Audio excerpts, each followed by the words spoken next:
serve.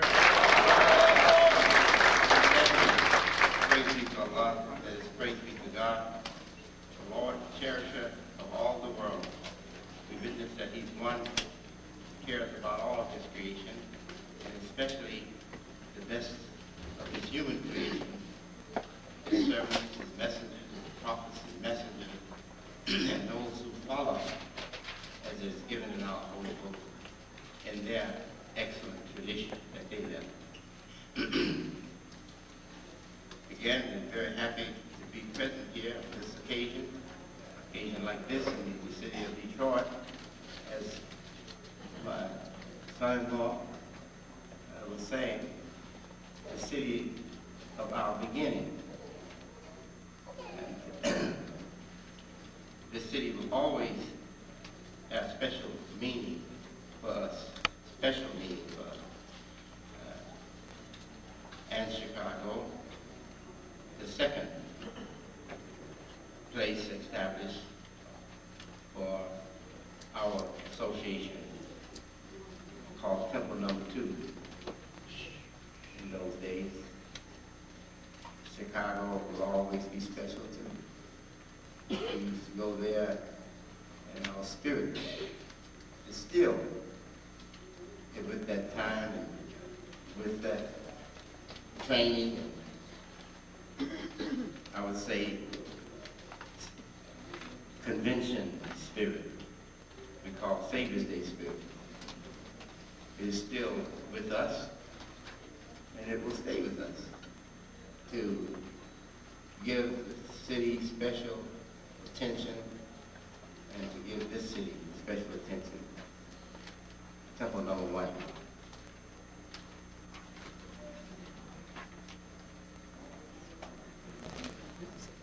These cities were named and numbered.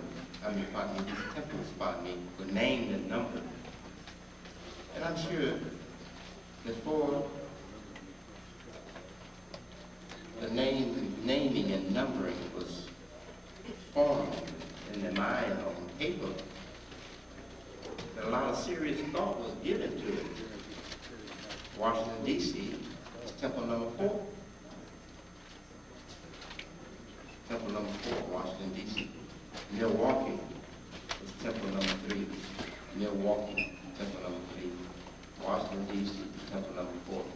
And the numbers continue, and they went way up. We had temples way up in the numbers. But the first maybe 12 temples that were named, I have studied the cities and the naming, and I know considerable thought went into that. Not just something done at random. Real deep, serious thought was put into it, so that the work of those who did it reached the mind of special people in religion, and gives a message. It gives a message to the mind of those special people in religion, so that they would recognize the builders of the lost foundation of Islam in America for their wisdom. Recognize the builders for their wisdom. I have to say that because my growth as a religious student would never have started if I hadn't been put in those circumstances, hadn't been the son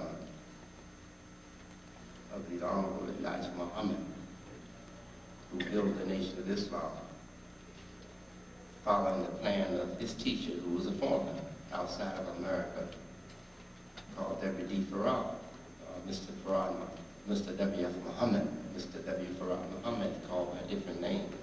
It had not been for them and their work and my circumstances as a son of Elijah Muhammad, and the favorite son of Honorable Elijah Muhammad, favorite to be named for the leader his teacher, after the leader, his teacher, Mr. W.D. Farrar. My name was given to me before I was born. My mother was pregnant with me, and his teacher had already given him a name. He said, when the baby is born, give him this name. He said, give him my name. And his name was Wallace D. Farrar. That's another one of his names.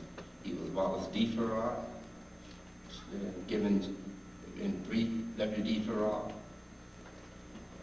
He was also called W. Farrar Mohammed, and also Walid Farrar.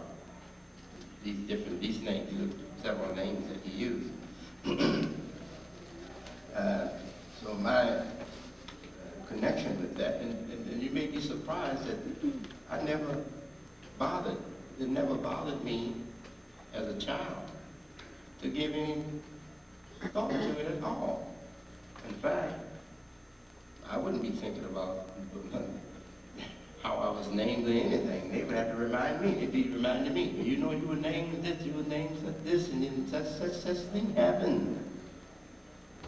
But as a child, nothing registered.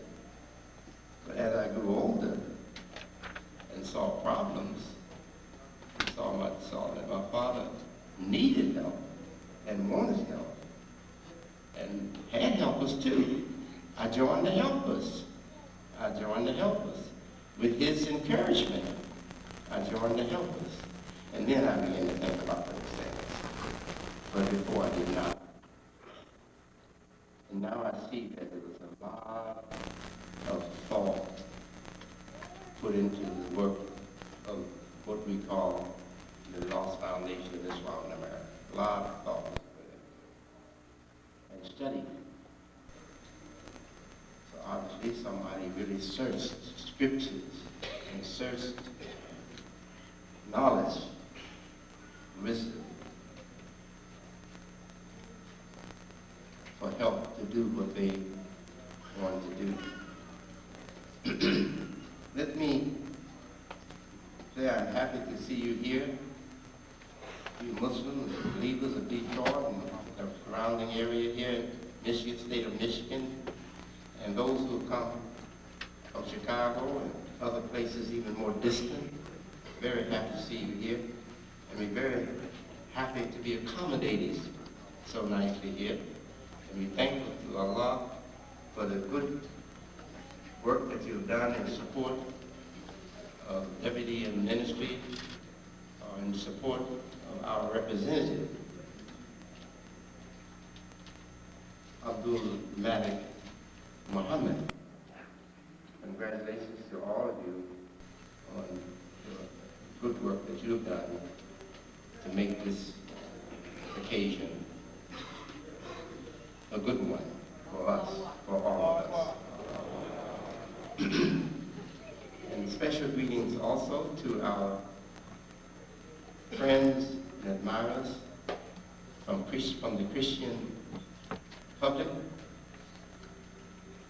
We welcome you and appreciate your being here with us on this day and on this occasion.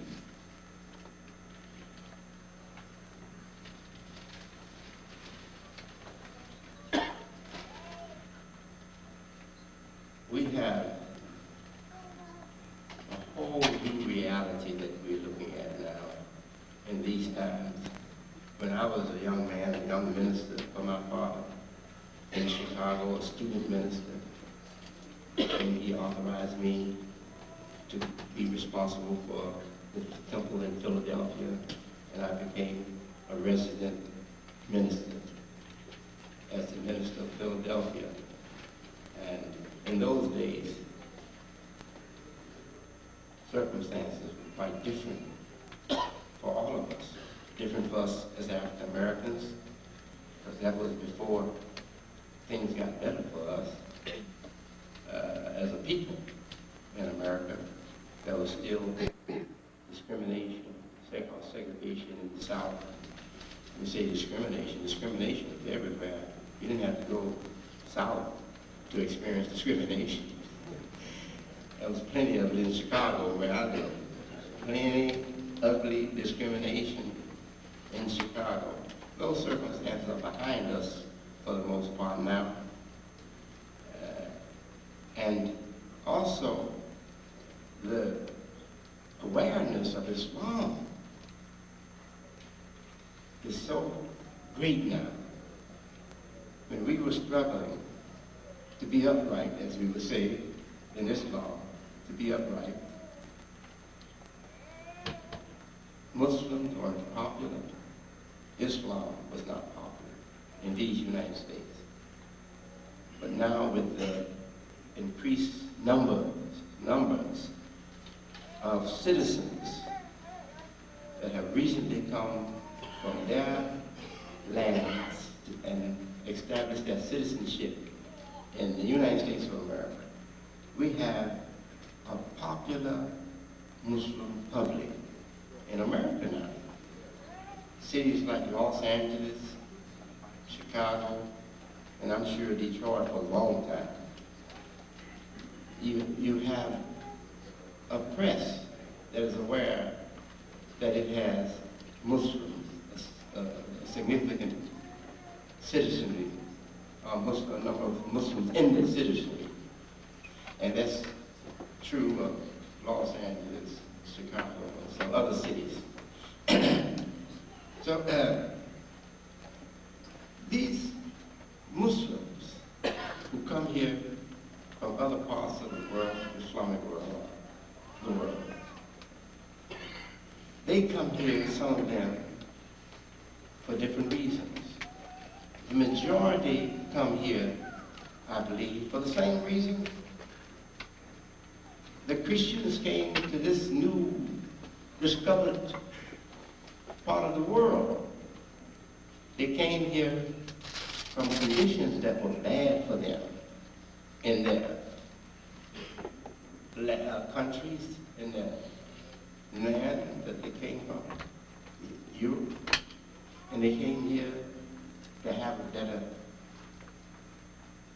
situation for themselves, or to at least have the opportunity to work themselves into a better situation, because this was a wilderness here. And it wasn't easy to come here. There were diseases that they had to meet here. They had to face diseases that they were not used to in their country. And they had to face other hardships of discovering in the land and mapping out areas for them to live in, and then opening the wilderness for the life that they wanted to have here. So it wasn't easy, but it was attractive because they were told and invited to come here, and they would be given the freedom to practice their religion as they wished to.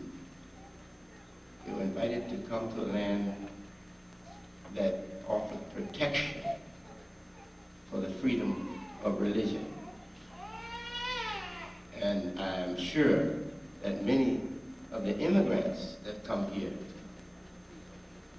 they come here believing that their rights to have their own religion and their own way of life is protected in this great country, great land we live in called the United States of America.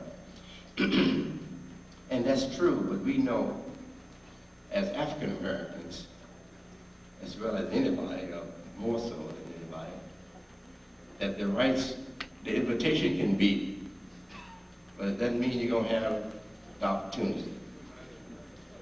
You have to struggle and work, and constantly struggle and work, to make sure that you have a good situation in these United States of America.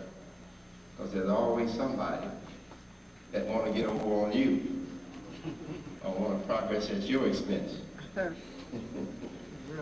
And this is the way of the world, really. There's some places that are worse than others. And I do think we have a good situation here where you can go to take people to court and you can have your rights heard and most likely respected in the course of these these United States. Yes, getting back to what brings them here, opportunity to have your own life. This is what we want. We are indigenous Muslims. That is, we don't have any way to connect back with Africa, where we came from. Most of us don't know what part of Africa we came from. So it's hopeless for us. We can't connect back, you know? We just have to accept that, yes, we're Africans, or we're African Americans, and we came from Africa, but we can't start in Africa because we've been completely separated from that history and that lifeline. Our lifeline was completely severed with slavery. So we have to understand that our lifeline starts for us in every practical sense here in these United States of America. So we are more than just indigenous. We use that word, I'm not satisfied with it. We are Native Americans, along with the Indians. They were here physically before us, but we didn't have any human presence until we got it right here in this country. The past was obliterated, lost. And we are wasting time trying to find it. We should want to know Africa, know the land, the motherland, and want to stay in touch with it. And as Honorable Elijah Muhammad advised us, we should have some meaningful ties with our people in Africa. And economics or business would be a good one, as Honorable Elijah Muhammad advised us. And we have started. You're looking at me right now. It's Saturday, you know, so I hope you all will excuse me for not having on shirt and tie and nice jacket and everything. I say it's Saturday, and on Saturday I need dress like this right now. Chicago, you know. So I'm sorry. I wouldn't have come out here like this if I didn't want to show you this shirt and pants.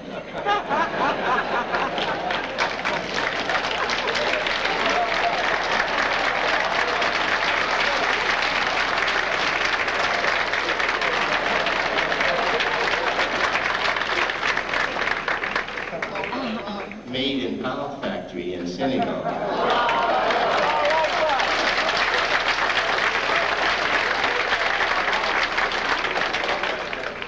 And I met with the sister who heads the factory, and I told her we need to put one or two small pockets here and put two larger pockets in front. Then we could have it complete. And I discussed with her and one of the brothers who worked with the factory in Senegal.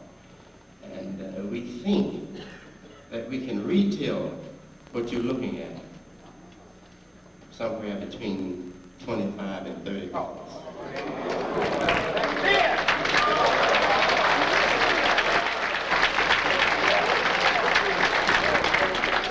100% linen. It feels good. Especially this weather. Yes. Yes, so we want to continue now. We have to, as Muslim American, we have to realize that it would be absolutely stupid on our part if we try to plan our life in America without recognizing the big numbers that we have in the United States now who have come from other lands and have become citizens of the United States. So we have many other citizens of the United States now who are Muslims. They are from Pakistan, India, they are from different parts of Africa, they are from different parts of the world. They are from Lebanon, they're from the Middle East, they're from Europe. And we all are here. And really, for the immigrant Muslims too. We can say that Detroit is number one. Because the people of Yemen, they were here before my father met this teacher. And they got something started for us here in this city. The Muslim from Yemen was already here. I was born on Yemen Street. Street named for them.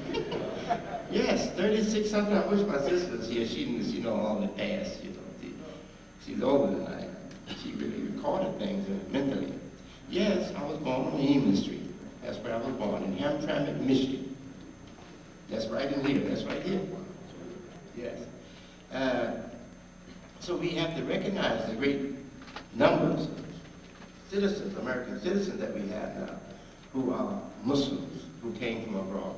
And we as Muslims should not plan our future in America without at least having communication lines, connecting us with them, so that at certain times we meet with their planners, or we call shura, consultative body, of knowledgeable, experienced people. We meet with them and discuss the future of not just one of us, but all of us in America. This is what we're working for. This is what we hope to get.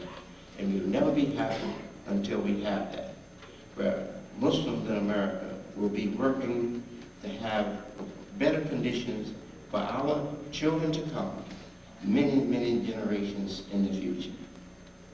We have to think that way, and we have to make it that way, and we will, inshallah.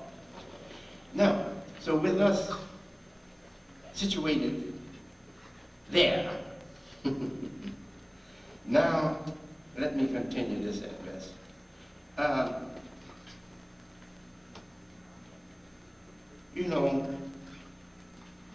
When you don't have a presence,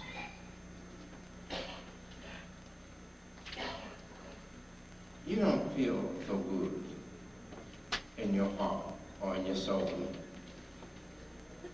You need a presence.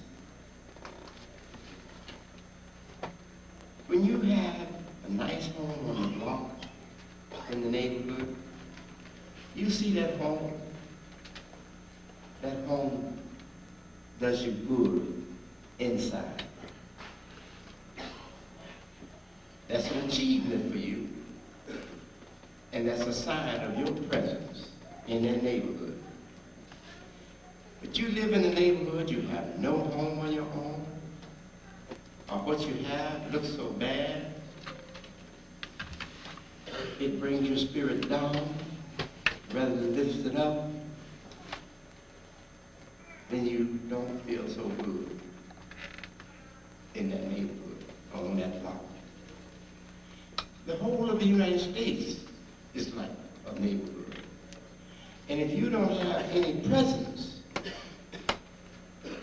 on the landscape of this great nation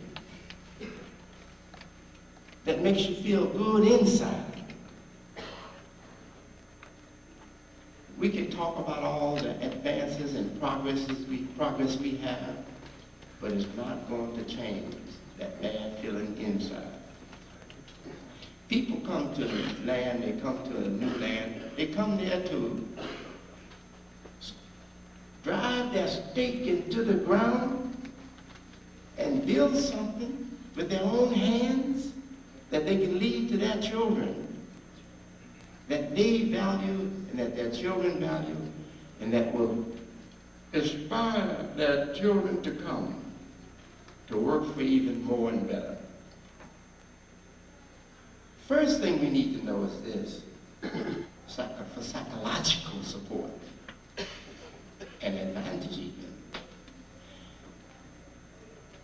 No matter how much you dislike your life in a country, as long as you're going to be living in that country and you're not going to leave that country, if that's your situation, then you have to come up with a psychology that will support your industry.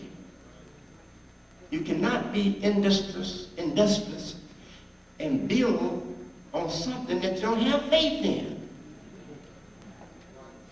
You can't invest in the United States in better homes, better neighborhoods, factories, etc. if you don't have faith in your own life and protection, that you'll be protected there. You have to have faith. Now, if situations are so bad that you can't have that kind of faith, you have to have the power of psychology working with you. You have to realize that I'm not going anywhere. These are my circumstances, and I have to live with them until I can change them or make them have it better. This ain't Whitey's land. This is my land. That's the psychology you need. You need a psychologist to support your industry. Now, truthfully, it is your land. But when you look at what you have, and there's nothing maybe, and the white man got everything, in a real sense, it's not your land. But at least, politically speaking, it's your land. Industrially speaking, maybe it's not your land. Politically speaking, it's your land. So begin from that premise and use a psychology to support you being industrious. You can't work for a wife that you think is a misery in your life. How can you work for a wife and go out and plan to get her a better home and everything, and plan for her future and her children's future, and you think she ain't nothing but a misery in your life? It takes the industry out of you. Hey, man, you feel what I feel out there. He's not the track. He feels what I feel. Yes. So, Islam, brother, Islam prepares us to be successful in all circumstances. Let me give it to you. Now, you say this is Whitey's land. Allah says the earth belongs to God. Thanks, brother, man. And he goes even further. He says the earth is a mosque. Yes. The whole earth is a mosque, a place of worship. That's to tell the Muslim, that doesn't mean that you now go say, hey, it's a church here. The earth is a mosque. Don't be stupid. It's to tell you that the whole earth belongs to God, and He made the whole earth for His worshipers. For His worshipers. That you don't need a certain area to pray in. Pray anywhere you want. The whole earth, God made it for His worshipers. You make your prayer in your mosque anywhere on this planet, God has authorized you to do that. But other circumstances limit your actions.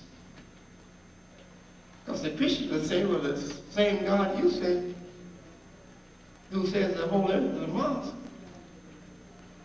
I say He says the whole earth is a church. I believe He made the whole earth for the Christian worshipers too. It's made for His worshipers. And you have to respect the rights of others to worship the same God. And can't take that area or claim that area, but find your area of your own. And thanks be to God. And in the United States, we all have the freedom to establish our houses of worship and build our future. So let's be positive for the sake of having something going for us in the way of psychology, so that we will be able to work with enthusiasm. And when you're as far behind as black folks are in America, you need to work with enthusiasm. And let those who have already got it made, let them work just ordinarily. you work with enthusiasm, or you so far behind. All day.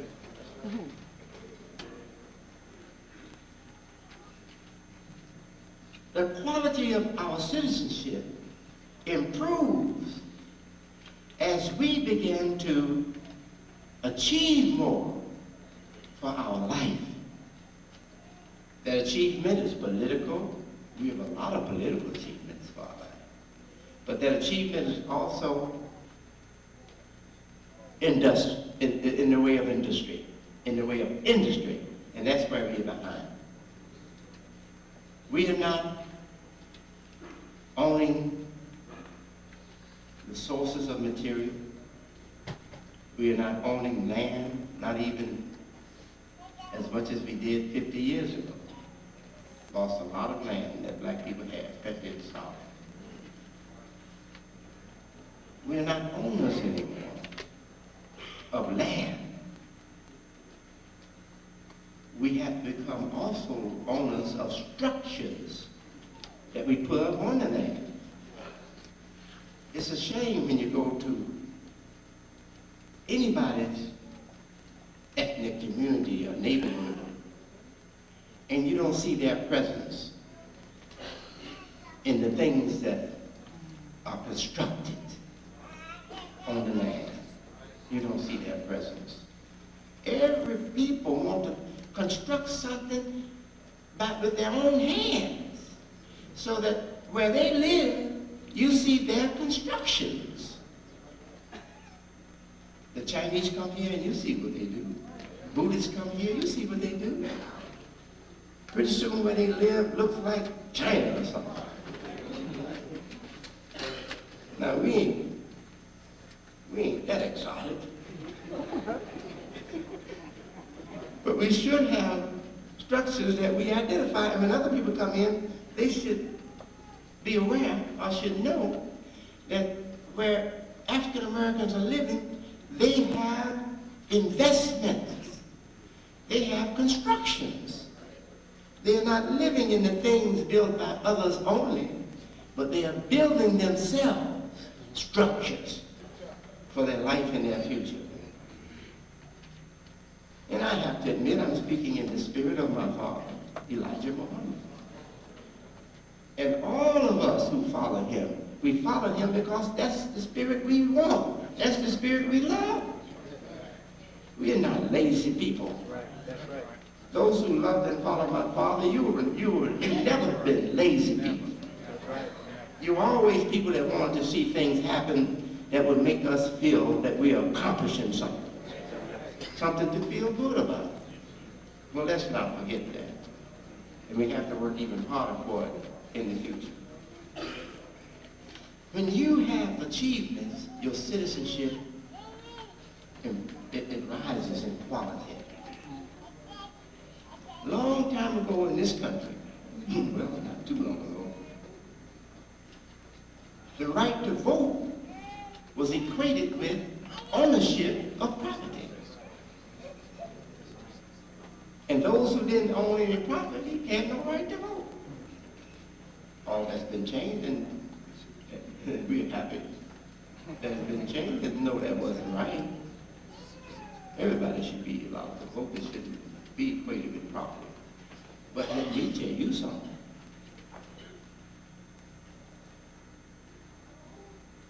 Liberty, freedom, equality of opportunity, etc. These things will be legislated. They have been legislated. But there will always be grades for people. There'll be some high-grade people, some low-grade people, some middle-grade people. There will always be grades for people. Islam recognizes that, while it also recognizes equality, the common equality that we also share. But that equality is not the equality of education. There are always going to be those who will excel over others in knowledge, or in school, or in education. It's not the equality of wealth There will always be those who will have more wealth, will be able to amass more wealth. Now think about what some of us expect. Some of us are so naive, so unconscious, that we think we're supposed to be equal in everything. We won't be satisfied with America until we have as much money as the next guy, no matter who he is.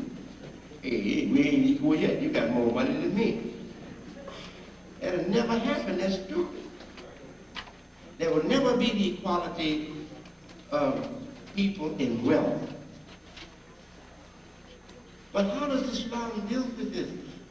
Islam deals with this by obligating the same way all respected scriptures deal with it.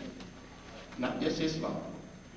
That the superior has an obligation to help the inferior. That those that God has blessed with much have an obligation to be charitable. So we shouldn't, as religious people, we shouldn't look firstly to the government to put laws in place so the poor will have an opportunity to get a good education, or so the poor will have an opportunity to live in decent neighborhoods or have decent housing, etc. We should look first to the law of God. None of us had anything when we were born unless we got it from parents who had got it before us. We come here with nothing. And the first man that got something, he got it from God's creation. He didn't make a thing, not even himself. So actually, all wealth belongs to God. And in Islam, we see it as trust, that God has trusted the human being by giving him free will and opportunity to engage the material world and amass wealth eventually. God has trusted him with free will. God has trusted him with access to his great, vast creation. God has trusted him. He's not going to keep it. He's going to die. And he can write a will, but he can't really know for sure that that money is going to who he willed it to. He can't be sure. He can never be positive sure. So it's in God's hand. So we should first obligate the superior to care for the inferior, and to realize that in the wealth of the wealthy is a share to help those who are in bad circumstances or who don't have opportunity. In Islam, there is a claim, a certain percentage of the earnings of the wealthy. The poor have a claim on it.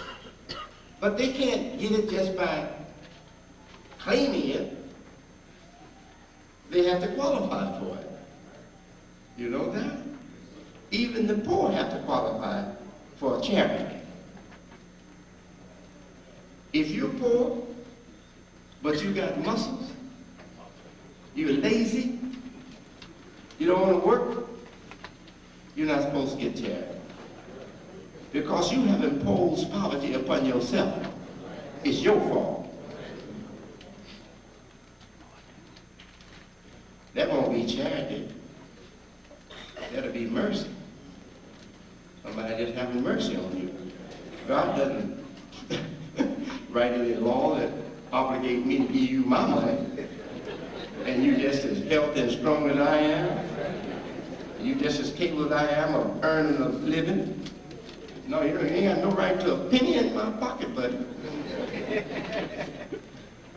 So even the poor have to qualify for help, for charity. But I said, in a religious society, especially Islamic society and Christian society as well, we know charity is the number one principle in Christian society. We shouldn't look to government to force the rich man to give up part of his money to help others. We should first look to the hearts of the rich and have faith in man, that man is created by God, and God said that the man that has should share with those who do not have. And we should believe in that, we should believe in God, and we should believe in the goodness, the charity of man. And we should appeal to the rich to help us before we appeal to the government. I wish we would do that more. I do. I wish we would do that more. Let me tell you, there's a scholar, I won't be holding you much longer here. There's a scholar that I became acquainted with because of him visiting my father in the time of my father, during the last years of my father's life. He's a scholar. His name is Ibrahim Izzadin. His native country is Egypt, but he's popular in the Emirates, the Gulf states, the Emirates. And when my father passed, he said some wonderful things to me that I recall. But what I want to share with you now is what he gave to the folklore magazine called The Living City.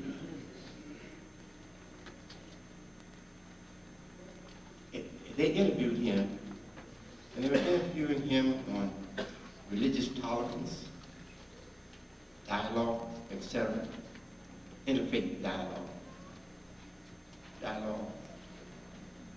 For Muslim Christians and Christians maybe, to discuss how we can better know each other, better respect each other, and better cooperate for the good future of all of us on this planet Earth. So Dr. Izzadin was asked a question about this religious intolerance. And he said, now this man is a well-known scholar in Egypt and all the Muslim world, I'm sure. The scholars know him. The scholars know Dr. Izzadin, Ibrahim Izzadin. He said, Christianity and Judaism and Islam would have never been at each other had not it been conspired. It was instigated. So some wicked elements in our world have planned our problems for us. They have planned these problems. They have planned to have Muslims against Christians, Christians against Muslims, Jews against Muslims, Muslims against Jews, Christians against Jews, etc. This has been planned. I'm convinced the man is correct. I'm convinced the man is correct because I've seen the signs of it. I don't want to today tell you where I've seen all those signs, but I've seen those signs. And I've seen them in very important books that we have as in our possession, many of us. I've seen those signs, and I'm convinced he's correct. We have to overcome all that. And the more we know about it, the better we can work to overcome it. When you don't know a reality exists, you're stumbling into it and being knocked down by it, being held up by it, and you're looking to want to see what happened, what caused this, and you're missing the answer. But once you know, you can steer better. You can steer yourself better. If we need to steer our whole plan for our life in America, we need to steer it forward, steer it into the future. And we need to have the best situation possible for us to do that. And thank God were insightful men, students of history, learned men in religion and in scripture and in philosophy and etc.